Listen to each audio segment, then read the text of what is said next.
Crude इस समय बाजार के लिए एक बहुत बड़ा विलन बना हुआ है। और अगर देखा जाए तो इस क्रूड को विलन बनाने के पीछे ट्रंप और ईरान दोनों का ही हाथ है, क्योंकि मेजर जो थ्रेट्स आ रही हैं मिडिल ईस्ट वॉर को लेकर के, उसके कारण अभी भी क्रूड वॉलेटाइल है। और ग्लोबल फैक्टर्स इस समय बाजार के लिए प्रेशर घरेलू फैक्टर्स भी क्रिएट कर रहे हैं। सीएएस को ले लीजिए, ये जो सीएएस है इसने इस समय बहुत ज्यादा टेंशन बाजार के लिए क्रिएट की हुई है। यानी चौतरफा अगर देखा जाए तो भारतीय शेयर बाजार पर प्रेशर है और इस प्रेशर में भी बाजार इंटैक्ट रहने की कोशिश कर रहा है, ग्रिप बना के रख रहा है, बाजार सरेंडर नहीं कर रहा और किसी ना किसी तरीके से रिकवरी की तरफ आगे बढ़ रहा है। बट दबाव इतना ज्यादा है कि निवेशकों के मन में चिंता भी बनी हुई है। तो सौदा करा करा के इस एपिसोड में आज हम निवेशकों की इसी चिंता को दूर करने की कोशिश करेंगे और बहुत सारे फैक्टर्स के ऊपर बात करेंगे। आपको अपने पोर्टफोलियो में किस तरीके से स्टॉक्स को इंक्लूड करना चाहिए, इसके ऊपर बात करेंगे। हमारे साथ इस समय आज मार्केट एक्सपर्ट प्रीतम सरदार जी मौजूद हैं। Sir, welcome to Good Returns. Hi, thank you Arunima ji and सारे दर्शकों को thank you for having me. Sir, सबसे पहले थोड़ा सा मूड माहौल समझने की कोशिश करते हैं। अप ट्रेंड इंटैक्ट है क्योंकि 24,300 वाला जो क्रूशियल लेवल है वो बाजार नहीं तोड़ रहा है, लेकिन अब 24,600 के नीचे इस समय ट्रेड करता दिखाई दे रहा है। निफ्टी पूरे हफ्ते हमने देखा है कि बुल्स ग्रिप मजबूत करने की कोशिश कर रहे थे, लेकिन कहीं ना कहीं वोलेटिलिटी भी ज्यादा है बाजार के ऊपर, न्यूज फ्लो ड्रिवन भी दिखाई दे रहा है मार्केट। मूड माहौल क्या कुछ कह रहा है इस समय, टेक्निकल चार्ट्स क्या कुछ कह रहे हैं? यस मैम, अगर निफ्टी चार्ट में भी देखा जाए एंड ओवरऑल ग्लोबल मूड माहौल भी समझा जाए तो 24,800 पे मुझे मेजर रेजिस्टेंस दिखाई दे रहा है। एंड यस, 24,600 पे भी जो एक बड़ा कॉल राइटिंग हो रखा था, अभी वो थोड़ा कम हो चुका है और ये जो कॉल राइटिंग है ये थोड़ा शिफ्ट होके अभी 24,700 एंड 24,800 के लेवल पे आपको बहुत ज्यादा कॉल राइटिंग दिखाई देगा। तो इसीलिए आप देखेंगे ऊपर से क्योंकि इसी लेवल पे 24,800 के लेवल पे आप देखेंगे 200 डीएमए का रेजिस्टेंस भी आपको दिखाई देगा। और ऐसे ही आप देखेंगे, मुझे लगता है कि शॉर्ट टर्म में अगर आप मार्केट की बात करें तो ऐसे ही आपको 2 स्टेप आगे 2 स्टेप पीछे ऐसे ही चलता हुआ नजर आएगा। लॉन्ग टर्म में मार्केट मुझे पॉजिटिव लग रहा है, सेंटीमेंट भी अभी सुधरता हुआ भी दिखाई दे रहा है। आप एफआईआई डीआई को भी देखेंगे तो डीआई का बाइंग तो लगातार है ही। अब इस साल के शुरू से अगर आप देखेंगे तो एफआईआई का भारी मात्रा में सेल हुआ था, लेकिन जुलाई में हमने देखा है एंड अभी जो अगस्त अभी जो चल रहा है यहाँ पे एफआईआई थोड़ा पॉजिटिव, थोड़ा खरीदते हुए मुझे दिखाई दे रहा है। हालांकि यहाँ पे कभी भी धीरे धीरे, जैसे कि कल के सेशन में भी 18 करोड़ का सेल हुआ था, बहुत ही मामूली सेलिंग है। तो ये सारा चीजें आप देखेंगे तो यहाँ पे समझ आएगा कि नहीं, मार्केट का जो मूड है वो थोड़ा शिफ्ट होते हुए नजर आ रहा है। लेकिन जो रेजिस्टेंस है यहाँ पे ये थोड़ा दिक्कत अभी शॉर्ट टर्म के लिए दे रहा होगा, जो 24,800 के आसपास है। तो यहाँ पे अभी देखिए आपको कैसे आपका सेटअप रखना चाहिए। अभी तो यहाँ पे सेल ऑन राइज का व्यू आपको रखना नहीं चाहिए।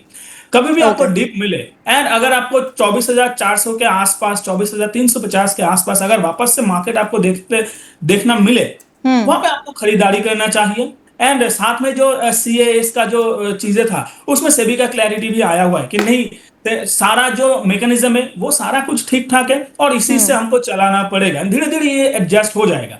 एंड शुरू में जो हमने देखा था कि मार्केट के अंत के मिनट में इतना बड़ा एक जंप आ रहा था, वो अब धीरे धीरे थोड़ा सा कम होते हुए दिखाई दे रहा है। और वैसे भी जो मेजर ब्रोकर्स हैं इंडियन मार्केट में, उन्होंने भी इसको सहमति दी है कि जी यस, हम भी वहां पे लिक्विडिटी बढ़ाने की कोशिश करेंगे।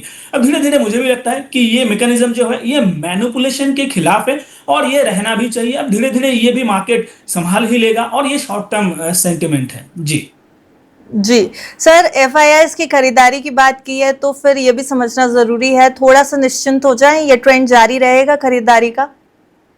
जी देखिए, अभी के लिए देखिए मुझे लगता है कि ये ट्रेंड जारी रहेगा, लेकिन बीच बीच में आपको सेलिंग भी आता हुआ दिखाई देगा। अभी कंफ्यूजन थोड़ा तो है क्योंकि अभी देखेंगे ब्रेंट हमारा 80 के नीचे आ चुका था, अब वापस से वो 80 के ऊपर आ चुका है, 83 84 के आसपास चल रहा है। अब ऊपर से कुछ ऐसा कंफ्यूजिंग, अगर आप ग्लोबल जो क्लूज है वो देखेंगे कि जो यूएस बॉन्ड यील्ड था 10 इयर्स का, वो भी देखेंगे 4.7 के ऊपर आ चुका था, अभी 7 के आसपास आ चुका था, अभी थोड़ा वहां पे एक डीप दिखाई दिया। अब इंडिया का भी देखेंगे, US 30 ईयर का बॉन्ड यील्ड भी देखेंगे, वहां पे एक डीप एक पुल बैक ऊपर की तरफ आता हुआ दिखाई दिया, लेकिन अभी वो यील्ड में थोड़ा शांति नजर आ रहा होगा। अब साथ में अगर आप क्रूड देखेंगे तो वो दूसरी बार अब फिर से ऊपर आते हुए आपको दिखाई दे रहा है। तो ये सारा चीजें अगर आप देखेंगे, अब गोल्ड सिल्वर को भी देखिए, अब थोड़ा यहाँ पे मोमेंटम आता हुआ दिखाई दे रहा है। हालांकि ये बॉन्ड यील्ड थोड़ा अब गिरा है, इसीलिए अब प्रेशियस मेटल ज्यादा अट्रैक्टिव होने लग रहा है, तो वहां पे मोमेंटम आपको दिखाई दे रहा है। तो ये सारा चीजें अगर आप मिला के देखेंगे तो यहाँ पे भी एक कंफ्यूजन तो बना ही हुआ है। तो ऐसे में अब मुझे जो लगता है कि एफआईआई ऐसा नहीं है, उनका रोटेटिंग कैपिटल होता है, कभी भी जहां भी उनको अच्छा लगे, मार्केट अट्रैक्टिव लगे, वहां पे वो शिफ्ट हो जाता है। और इंडिया का जैसा इमर्जिंग मार्केट है, वहां पे आप देखेंगे ये ज्यादा देर तक इन्वेस्टर्स बाहर रह नहीं पाएंगे। अभी थोड़ा हालात थोड़ा ठीक ठाक नहीं है, थोड़ा अंडर परफॉर्मिंग रहा है। और वैसे भी अगर आप ये जो रिजल्ट आया है इस क्वार्टर का, यहाँ पे भी देखेंगे थोड़ा मिक्स सा रिजल्ट है। निफ्टी 50 का भी आप देख लीजिए। तो ये धीरे धीरे जब ये सही होने लगेगा, मुझे लगता है कि एफआईआई का भी बाइंग यहाँ पे और ज्यादा आते हुए दिखाई देंगे। हालांकि अभी तो धीरे धीरे शुरू हो भी चुका है। जी जी, तो एफआईआईज की बाइंग शुरू हो गई है। कहीं ना कहीं ये थोड़ा सा पॉजिटिव ट्रिगर जरूर है, लेकिन जैसा हमने शुरुआत में कहा, बाजार के ऊपर प्रेशर भी बहुत है। प्रीतम सर, इस प्रेशर भरे माहौल में जहां पे बाजार टिकने की कोशिश कर रहा है और आगे बढ़ने की कोशिश कर रहा है, रिकवरी जोन में जाने की कोशिश कर रहा है, कुछ टॉप स्टॉक्स हैं क्या आपके पिक्स में या आपकी रडार पर जिनके थ्रू निवेशकों को फायदा हो सकता है? आपकी टॉप पिक्स? यस, बिल्कुल। अभी आप देखेंगे, अभी जैसा मार्केट है, अगर आप थोड़ा सेफ यहाँ पे जाना चाहते हो तो फार्मा सेक्टर है जो कंसिस्टेंट परफॉर्मर रहा है। एंड आईटी सेक्टर अभी देखेंगे, जैसे कि निफ्टी को अगर ऊपर जाना है, एक चीज यहाँ पे भी आपको समझना होगा कि निफ्टी के ऊपर जाने के पीछे सबसे बड़ा अभी तक जिस सेक्टर का हाथ था, वो था बैंक। अब बैंक इसमें नहीं चल रहा है, और उसी का जगह अब लेता हुआ दिखाई दे रहा है आईटी सेक्टर। अब आईटी सेक्टर में भी आप देखेंगे नीचे से बहुत अच्छा चला है, एंड यहाँ पे थोड़ा प्रॉफिट बुकिंग काइंड ऑफ आपको दिखाई दे रहा होगा। एंड साथ में आज भी देखेंगे आईटी काउंटर चल भी रहा है, एंड यहाँ पे मुझे लगता है कि आईटी में थोड़ा प्रॉफिट बुकिंग आपको या फिर थोड़ा टाइम कंसोलिडेशन यहाँ पे देखते हुए मिलेगा। तो इसीलिए आप देखेंगे निफ्टी भी यहाँ पे अटक चुका है, क्योंकि बैंक चल नहीं रहा। तो ऐसे में अगर आप कोई सेफ पॉकेट ढूंढ रहे हैं, तो अभी देखिए दो ऐसा सेक्टर है जो मुझे बढ़िया लगता है। एक तो हुआ फार्मा, एंड दूसरा आप देखेंगे auto counters. And auto counters की बात करें तो अभी के लिए ज्यादातर ऑटो आप देखेंगे या तो चल चुका है या तो नीचे है। लेकिन महिंद्रा एंड महिंद्रा एक ऐसा काउंटर है जो हाल ही में आप देखेंगे कि 200 डीएमए के ऊपर सस्टेन करने की कोशिश कर रहा है, आज भी बहुत अच्छा चल रहा है। तो ये काउंटर है, अगर आप ऑटो में जाना चाहते हो तो महिंद्रा महिंद्रा में आप बिल्कुल रह सकते हैं। दूसरा, अगर आप होटल काउंटर्स में देखेंगे तो यहाँ पे एक काउंटर मुझे बहुत अच्छा लगता है, वो है पार्क मेडिवर्ल्ड। सॉरी, होटल मैं कह दिया, हॉस्पिटल अगर काउंटर आप देखेंगे तो ये फार्मा की मैं बात कर रहा था। तो पार्क मेडिवर्ल्ड अगर ये देखेंगे, ये हाल ही में लिस्ट हुआ था, बहुत अच्छा रिटर्न देके गया है। अभी एक टाइम कंसोलिडेशन में फंसा हुआ है, लेकिन इतना कंफ्यूजन था उसके बावजूद काउंटर नीचे नहीं आया। देखिए इतना ऊपर आया था, अब कंफ्यूजन है, तो हो सकता था कि यहाँ पे प्रॉफिट बुकिंग आ जाए, लेकिन वो नहीं हुआ। काउंटर अपने लेवल को होल्ड कर रहा है। तो मुझे लगता है कि मार्केट में जब भी यहाँ पे सेंटिमेंट पॉजिटिव बनेगा, फार्मा तो वैसे ही कंसिस्टेंट रहा है, और यहाँ पे फार्मा भी और ज्यादा आपको चलते हुए दिखाई देगा। एंड पार्क मेडिवर्ल्ड अगर आप लॉन्ग टर्म में भी रहना चाहते हो तो ये एक ऐसा काउंटर है जिसमें आप लॉन्ग टर्म बिल्कुल रह सकते हो। दूसरा और एक हॉस्पिटल काउंटर में से देखें तो वो है एस्टर डीएम हेल्थ केयर। ये भी ऑल टाइम हाई के आसपास है, एंड मुझे लगता है कि अगर मार्केट यहाँ से थोड़ा कंफ्यूजन यहाँ पे सुधरता हुआ अगर दिखे, तो ये काउंटर जो है यहाँ से बहुत ऊपर तक जाने का चांस। एंड मुझे लगता है कि काउंटर यहाँ से 1000 एंड उससे भी ऊपर तक आपको आने का चांसेस मुझे दिखाई दे रहा है। जी ओके सर, हमारे शो का एक सेगमेंट है स्टॉक्स नीति। स्टॉक स्पेसिफिक, काउंटर स्पेसिफिक आपसे कुछ सवाल और जवाब करेंगे, जिससे ये क्लियर हो जाए कि किस तरीके से हमें स्टॉक्स में मूव करना है। और क्योंकि अभी हमने बैंक्स और एनबीएफसीज की बात की, आपने खुद बताया कि प्रेशर में नजर आ रहे हैं इस समय बैंक्स जो हैं, और बाजार को मजबूत सपोर्ट भी दिया है बैंक्स ने, लेकिन कुछ समय से थोड़ा समय अच्छा नहीं चल रहा है बैंक्स का। और एनबीएफसीज में भी मूव देखा था हमने इस हफ्ते, लेकिन अभी पिछले 2 दिन से देखें तो एनबीएफसीज भी प्रेशर में दिखाई दे रहे हैं। और आज जब हम बात कर रहे हैं लगभग, तो यहां पर टॉप लूजर्स में भी एनबीएफसी के काफी बड़े काउंटर्स हैं। बाइंग अपॉर्चुनिटी है एनबीएफसीज में? अगर है तो कुछ काउंटर्स ऐसे हैं क्या रडार पे जिनको रखा जा सकता है पोर्टफोलियो में? जी बिल्कुल, एनबीएफसीज में बाइंग अपॉर्चुनिटी बिल्कुल है एंड मुझे लगता है कि एनबीएफसीज आगे जाके बहुत अच्छा करने वाला है एंड ऐसा काउंटर मुझे लगता है श्रीराम फाइनेंस। हम्म। काउंटर आप देखेंगे फंडामेंटली बहुत बढ़िया है and counter all time high के आसपास है एंड चला भी हुआ है।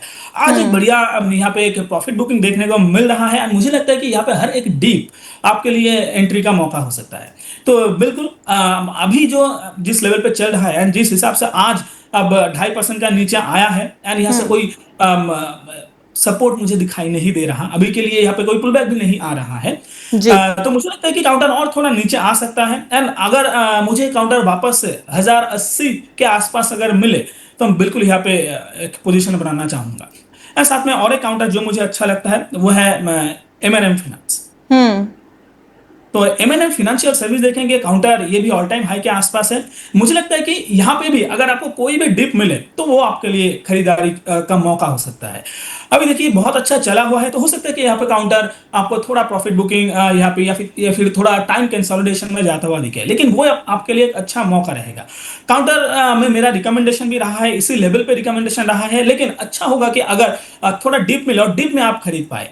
हम्म। अगर काउंटर आपको 375 के आसपास वापस से मिले तो वो एक सुनहरा मौका होगा, यहाँ पे बिल्कुल आप पोजीशन बना के जा सकते हैं जी। और साथ में बैंकिंग की अगर बात करें तो वहां पे हम्म। भी बढ़िया मौका आपको कुछ पीएसयू बैंक्स में भी आपको दिखाई दे रहा है जी। जी। Sir, Bajaj twins, Bajaj finance और बजाज फिनसर्व अच्छी खासी गिरावट वैसे आज दिखाई दे रही है। यहाँ पर 5.5% टूटता हुआ बजाज फाइनेंस दिखाई दे रहा है। बजाज फिनसर्व में आज की गिरावट 4.25% के आसपास की दिखाई दे रही है। श्रीराम फाइनेंस तो काफी कम टूटा है, वैसे आज 2.5% के आसपास टूटा है, लेकिन ये बजाज ट्विंस में बड़ी गिरावट है। यहाँ खरीदारी नहीं कर सकते हैं क्या, एड ऑन करें? जी देखिए Bajaj Finserv and Bajaj finance दोनों काउंटर ही बढ़िया है एंड हम्म। थोड़ा धीरे चलता है। अब देखिए अगर बजाज फिनसर्व की बात करें तो मुझे लगता है कि ये जो डिप है ये और थोड़ा नीचे तक मुझे आता हुआ दिखाई दे रहा है एंड काउंटर बहुत दिन से बजाज फिनसर्व की अगर बात करें तो हम्म। बहुत दिन से काउंटर कंसोलिडेशन में मुझे दिखाई दे रहा है एंड वापस से बिल्कुल जो 2200 का जो लेवल है उस हम्म। लेवल पे अरेस्ट होता हुआ दिखाई दिया एंड वापस से नीचे आ रहा है। तो मुझे लगता है कि ये काउंटर वापस से टाइम कंसोलिडेशन में जा सकता है एंड अगर यहाँ पे ये प्रॉफिट बुकिंग जो आया है देखिए जो 100 डीएमए का जो सपोर्ट है वो आपको 1900 के आसपास दिखाई दे रहा है। अगर काउंटर यहाँ पे सस्टेन करे तो फिर जाके आप यहाँ पे एक बार खरीद सकते हो, नहीं तो मुझे लगता है कि हो सकता है कि अगर 100 डीएमए को सस्टेन ना करे तो वापस से जो 200 डीएमए का सपोर्ट है जो लो है हम्म। रिसेंट जो लो है लगभग 1600 के आसपास यहाँ पे भी आ सकता है क्योंकि काउंटर बहुत दिन से इसी रेंज में ट्रेड करता हुआ आपको दिखाई दे रहा है। तो इसी डर से मुझे लगता है कि यहाँ पे अभी के लिए आप बजाज फिनसर्व में थोड़ा दूर रहेंगे तो ज्यादा अच्छा है। फ्रेश खरीदारी अगर आपको करना है तो 2200 के ऊपर ही सबसे बेस्ट चॉइस मुझे अभी के सिचुएशन पे लग रहा है। एंड बजाज फिनांस की बात करें तो यहाँ पे एक बढ़िया एक बहुत ज्यादा गैप डाउन हुआ है एंड गैप डाउन होने के बाद पूरा नीचे ही आता हुआ दिखाई दे रहा है एंड कोई भी यहाँ पे पुल बैक में अभी लगभग देर बज चुका है लेकिन मुझे दिखाई नहीं दे रहा है। हम्म। तो यहाँ पे आप देखिए अगर काउंटर में यहाँ पे एक राउंडिंग बॉटम अगर बनता है जी। क्योंकि इस लेवल पे देखिए 20 डीएमए का सपोर्ट मुझे दिखाई दिखाई दे रहा है एंड मुझे लगता है कि आज इतना ज्यादा गिरावट यहाँ पे दिखाई दिया है एंड मुझे लगता है कि ये गिरावट और थोड़ा नीचे तक आपको आता हुआ दिखाई देगा एंड यहाँ पे एक गैप जो मुझे दिखाई दे रहा है बिल्कुल 1065 से लेके 1080 एंड 90 के आसपास, तो बिल्कुल उसी लेवल पे अब आता हुआ दिखाई दे रहा है। मुझे लगता है कि ये काउंटर और थोड़ा नीचे तक आपको आता हुआ दिखाई देगा। बिल्कुल यहाँ पे भी मुझे अच्छा लग रहा है काउंटर एंड कभी भी यहाँ पे राउंडिंग बॉटम जैसा पैटर्न आपको दिखाई दे तो यहाँ पे भी बिल्कुल आप खरीदारी करके जा सकते हो। बजाज फिनसर्व से तो बजाज फिनांस मुझे ज्यादा अच्छा लगता है।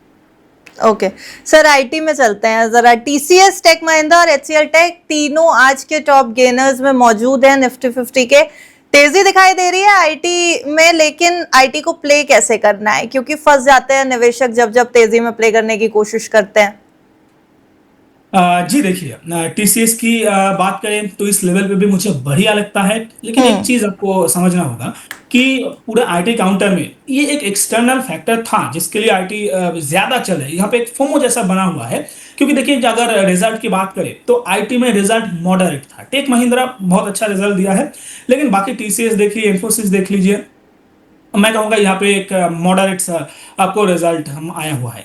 लेकिन ये चल क्यों रहा था इतना? क्योंकि आप देखेंगे जो ग्लोबल टेक जाइंट्स थे, जी। आप वाइज की अगर बात करें तो कॉस्पी देख लीजिए, ताइवान देख लीजिए, हम्म। यहाँ पे इंडेक्स में भरा पड़ा है आईटी स्टॉक्स, जो सेमीकंडक्टर एंड बाकी सारी चीजें बनाता है। अब वहां पे जब जब गिरावट आता है, आज भी देखेंगे कॉस्पी थोड़ा नीचे ही चल रहा था, ताइवान भी, तो हम्म। यहाँ पे जब जब गिरावट आता है, इंडियन मार्केट उसको बुलिश की तरह लेता है, एक बुलिश मोमेंटम के हिसाब से इंडियन मार्केट में वो काम आता है। अब इसीलिए देखेंगे ये कुछ दिनों से कॉस्पी एंड ताइवान मार्केट में गिरावट था। यूएस मार्केट में भी देखेंगे कि जो सेमीकंडक्टर जो काउंटर्स था, चिप जो कंपनीज थे, वहां से हम्म। पैसा निकल के आईटी में आ रहा था, इसलिए इंफोसिस का एडीआर भी बहुत ऊपर आया था, अभी थोड़ा प्रॉफिट बुकिंग वहां पे भी आया हुआ है। तो इसीलिए आप देखेंगे इंडियन मार्केट में आईटी काउंटर्स को अगर फंडामेंटल लेवल पे चलना है तो और हम्म। एक क्वार्टर आपको वेट करना जरूरी रहेगा। अगर आप फंडामेंटल लेवल पे यहाँ पे रहना चाहते हो लॉन्ग टर्म के लिए, वैसे आप लॉन्ग टर्म पे अभी भी रह सकते हो, क्योंकि ग्राउंड लेवल पे आपको काम करता हुआ सारे आईटी काउंटर्स दिखाई दे रहा है। परसिस्टेंट को देख लीजिए, एक मेजर करार परसिस्टेंट ने किया है, हालांकि महंगा था लेकिन अच्छा था। आप एचसीएल टेक को देख लीजिए, जो करार हुआ था सर्वम एआई के साथ। अब बाकी बहुत सारे, इंफोसिस भी देख लीजिए, इंफोसिस तो कह रहा हम्म। था कि मैनेजमेंट को, मैं जस्ट सुन रहा था कि उन्होंने कहा कि हमें मैनेजमेंट लेवल पे कुछ चेंज करना होगा एंड बोल्ड डिसीजंस लेना होगा। तो ये जो ग्राउंड लेवल पे काम होता हुआ मुझे दिखाई दे रहा है, इसके लिए ना आईटी काउंटर्स पे एक मोमेंटम शिफ्ट होता हुआ आपको दिखाई दे रहा है। हालांकि अभी फंडामेंटल लेवल पे वो दिखाई नहीं दिया, रिजल्ट पे दिखाई नहीं दिया, लेकिन ग्राउंड पे वो काम होना शुरू हुआ है। तो इसलिए जी। स्टैगर्ड मैनर पे आप आईटी काउंटर्स पे बिल्कुल बने रहने का सलाह होगा। इसी लेवल पे आपको धीरे धीरे आपका पोर्टफोलियो बिल्ड करना होगा अगर आपको आईटी में रहना है तो। अगर आप स्टॉक स्पेसिफिक नहीं जाना चाहते हो और ओवरऑल आईटी में रहना चाहते हो तो आईटी बीज आप ले सकते हो, वो भी एक बढ़िया ऑप्शन है जी। ओके सर, टीसीएस टेकएम या फिर एचसीएल टेक, आपकी टॉप पिक? सर मैम, मुझे लगता है कि टीसीएस मुझे यहाँ पे बहुत अच्छा लगता है, क्योंकि चार्ट पे भी देखेंगे टेक महिंद्रा अब देखेंगे, क्योंकि कंसोलिडेशन में है और ऊपर की तरफ मुझे एक लेवल दिखाई दे रहा है 1800 का। हम्म। तो जब तक इसके ऊपर सस्टेन नहीं होगा, मुझे नहीं लगता कि काउंटर ज्यादा ऊपर जाने के लिए अभी रेडी है। लेकिन टीसीएस क्योंकि बहुत नीचे आ चुका था एंड मौजूदा लेवल्स पर अभी ऐड कर सकते हैं क्या टीसीएस को सर? जी बिल्कुल, अभी देखिए 2400 के आसपास चल रहा है एंड हम्म। मौजूदा लेवल पे आप धीरे धीरे स्टैगर्ड मैनर पे बना पोजीशन बना के जा सकते हो। तीसरा था एचसीएल टेक। जी। एचसीएल टेक्नोलॉजी भी देखिए मुझे बढ़िया लगता है, लेकिन अभी एचसीएल टेक में ना थोड़ा प्रॉफिट बुकिंग या फिर थोड़ा डीप आने का चांसेस है, क्योंकि 200 डीएमए के आसपास आ चुका है। 200 हम्म। डीएमए एंड 50 डीएमए दोनों एक ही साथ मुझे दिखाई दे रहा है, तो हो सकता है कि यहाँ पे थोड़ा टाइम कंसोलिडेट करे। हम्म। लेकिन यहाँ पे अगर कोई डिप मिलता है तो एचसीएल टेक में भी आप बिल्कुल खरीदारी करके जा सकते हैं। टाटा केमिकल्स का स्टॉक आज बहुत तेज मोमेंटम दिखा रहा है सर, 5% की तेज के आसपास की तेजी यहां पर दिखाई दे रही है। रीजन हालांकि थोड़े फंडामेंटल्स हैं। आरबीआई ने टाटा सन्स को अपर लेयर एनबीएफसी लिस्ट में बरकरार रखा है और टाटा केमिकल्स के पास टाटा सन्स में करीब 2.5% की हिस्सेदारी है। तो ये थोड़ा पॉजिटिव ट्रिगर की तरीके से काम कर रही है खबर इस समय टाटा केमिकल्स के लिए। बट क्या करें, इस तेजी में प्रॉफिट बुकिंग करें?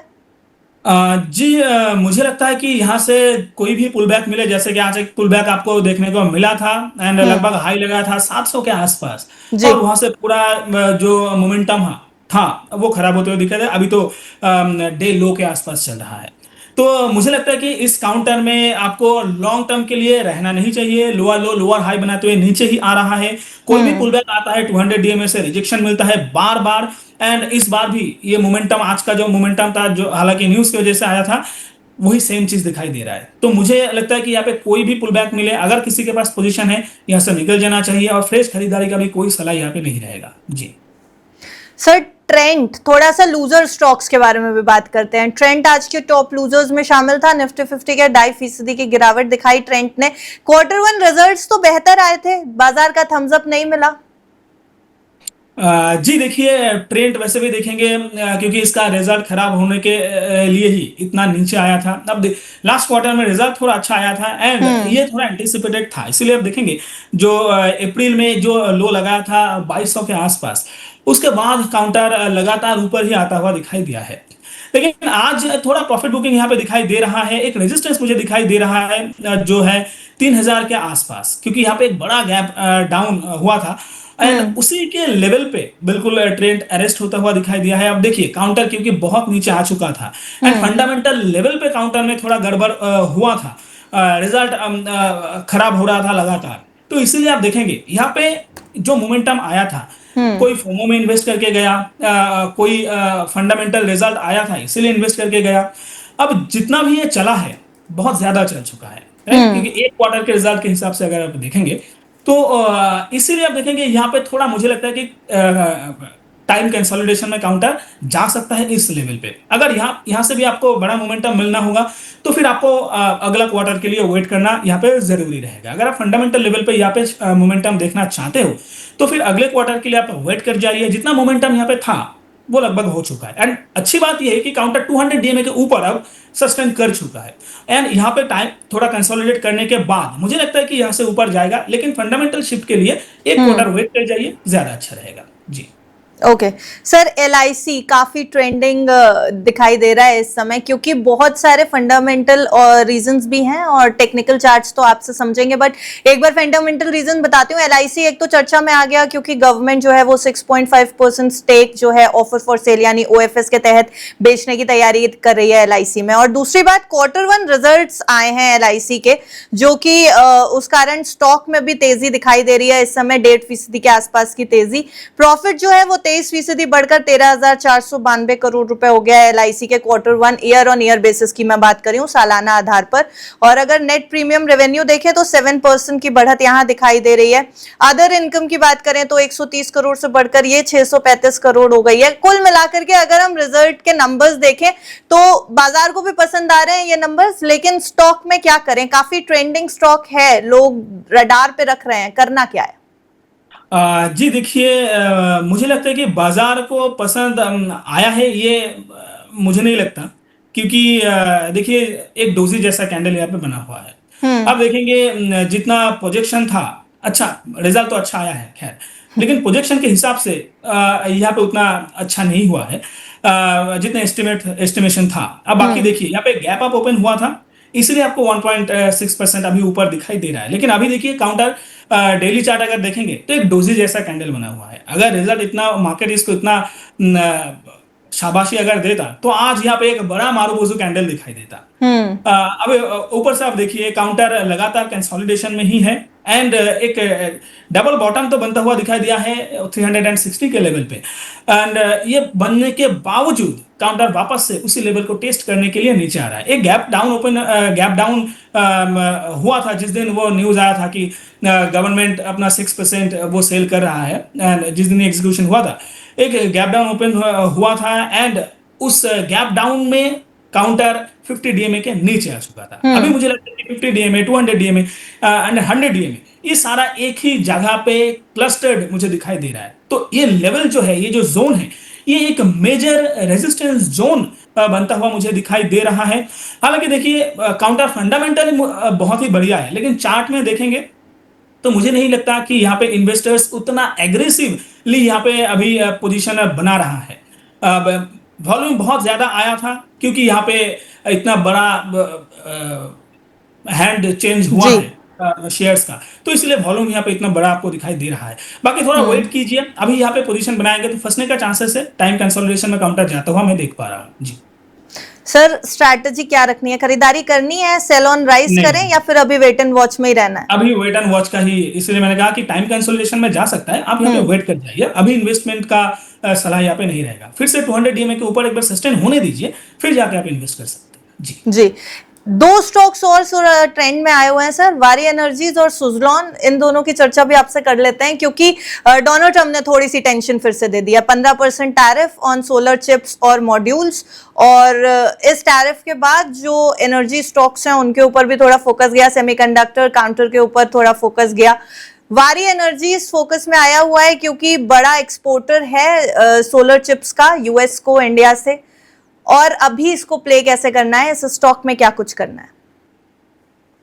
ओके, सबसे पहले मैं एक बार सुजलॉन को लेकर बात कर लेता हूं। देखिए जो एमएनसी पावर का जो कंपनीज था ये कुछ दिन पहले बहुत अच्छा चल रहा था एंड पूरा पावर काउंटर आप देखेंगे तो ये कुछ दिन पहले तक यहाँ पे बहुत ज्यादा मोमेंटम था, हम्म। Power and pharma. अब पावर में थोड़ा यहाँ पे मुझे प्रॉफिट बुकिंग आता हुआ दिखाई दे रहा है, लेकिन फार्मा अभी भी कंसिस्टेंट चल रहा है एंड हम्म। साथ में नया जुड़ा हुआ है, जुड़ चुका है जो है ऑटो।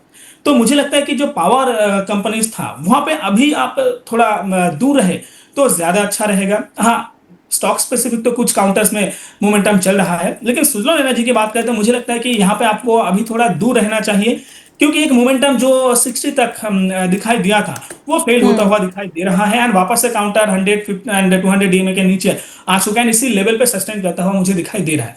तो चार्टिकल लिए अगर मैं बात करूं तो मुझे चार्ट में ये पसंद नहीं आ रहा, मोमेंटम भी खराब होता हुआ दिखाई दे रहा है, वॉल्यूम पार्टिसिपेशन भी थोड़ा गिरता हुआ दिखाई दे रहा है, तो थोड़ा दूर रहने का सलाह रहेगा सुजलॉन एनर्जी पे। वाली एनर्जीज की बात करें तो यहाँ पे भी बिल्कुल सुजलॉन एनर्जी जैसा ही चार्ट है और हम्म। काउंटर मीठा है बहुत, तो जब चलता है अच्छा चलता है, जब नहीं चलता है तो बहुत ज्यादा यहाँ पे गिरावट आपको दिखाई देता है।